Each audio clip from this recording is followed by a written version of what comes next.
Mercredi 23 février 2022. L'Église fait mémoire de Saint Polycarpe, évêque de Smyrne et martyr. Évangile de Jésus-Christ selon Saint Marc, chapitre 9, versets 38 à 40. En ce temps-là, Jean, l'un des 12, disait à Jésus, « Maître, nous avons vu quelqu'un expulser les démons en ton nom.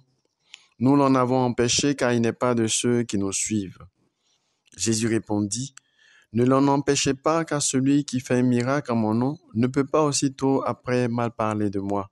Celui qui n'est pas contre nous est pour nous. » Acclamons la parole de Dieu. Louange à toi, Seigneur Jésus.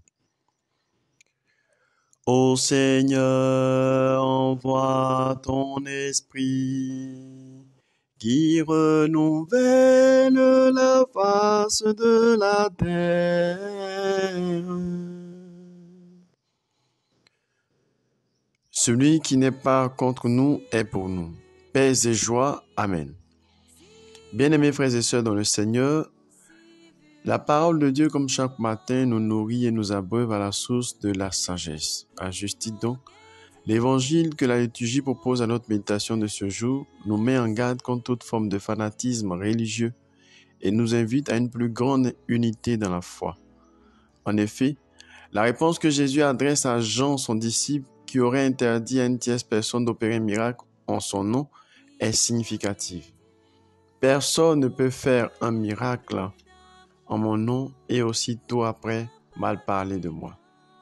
Personne en effet, chers frères et sœurs, ne peut prétendre garder Dieu pour lui tout seul. Personne n'a l'apanage de Dieu.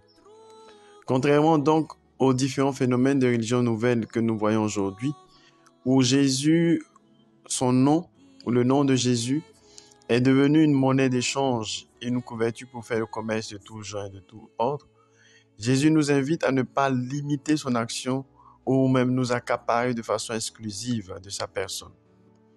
Jésus agit en celui qui croit d'un cœur sincère et vrai, peu importe sa confession religieuse, en église comme en dehors, car le nom de Jésus est si grand et si puissant que personne ne peut l'invoquer avec foi sans résultat.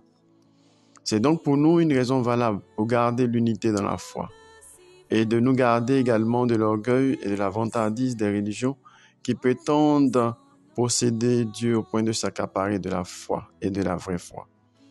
De même que le Seigneur est écrit droit avec des lignes courtes, de même il est capable d'agir avec ou sans nous au-delà des frontières de nos seuls charismes ou spiritualités.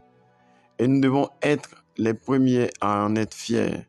Nous devons nous réjouir de ce que Dieu agit lui-même, là où il veut, quand il veut, comme il veut, et surtout là où nous ne pouvons nous agir objectivement. Nous sommes invités donc à faire davantage confiance à l'action de l'Esprit de Dieu à l'œuvre dans le monde. Enfin, nous devons prier même pour que le Seigneur se manifeste davantage et de diverses manières dans le monde pour le rendre plus apte au service de Dieu, du bien et de nos frères et sœurs. Amen.